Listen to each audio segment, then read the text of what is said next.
السلام عليكم ورحمة الله وبركاته. عدنا إليكم فيديو جديد. طبعا اليوم أصدقائي اليوم الجمعة. أول شي بنعمله بيوم الجمعة أول شي بنقول صباح الخير، بعديها بنقرأ سورة الكهف. وطبعا سورة الكهف لازم نقرأها يوم الجمعة. هاي طبعا هي سورة أنا بحب أقرأها وبديت أحفظ منها شوية. بعد سورة الكهف بنروح نساعد ماما بالغدا. تعالوا معي. حبيبي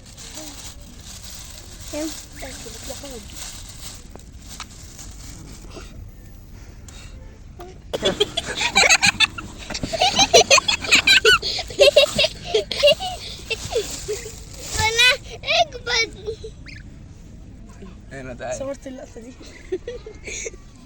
زفارة قاعد. ايش دراك انت طعمية اعطيها جناح كله. بكس بكس بكس سازا بكس بكس سازا بكس سازا.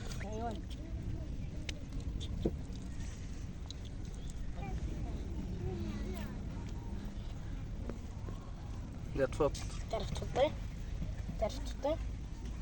تعرف تفضي؟ انت بعد هي.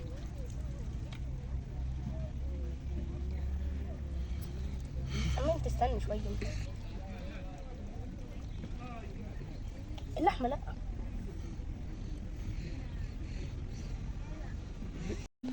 طبعا أصدقائي زي ما انتم شايفين هي أخويا مش قاعد يقطع في الدجاجة. أيوه على الريف. يفتحوا له مطعم. طبعا نبطل وهنا لكن أكلتها أول بأول. بس خلينا بعيد شوي. زي ما انتم شايفين بعد ما قطعناه هينا بنحمر فيه. سامعين التش طالع من جوا التش. بحمر بالرز. لقيتها بتحمر بالرز.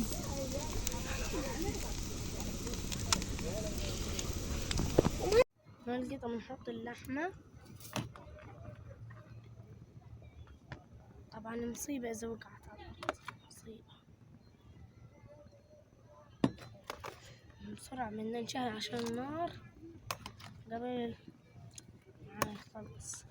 طبعا بعد شوية هاي طبعا هاي طبخة بسموها أوزي، وهي كم تكون سنة خلص. طبعا أصدقائي زي ما انتم شايفين هيك الأكل استوى. وطبعا هيك بدنا نحطه بالصينية. طبعا أنا بدي أذوق. بسم الله.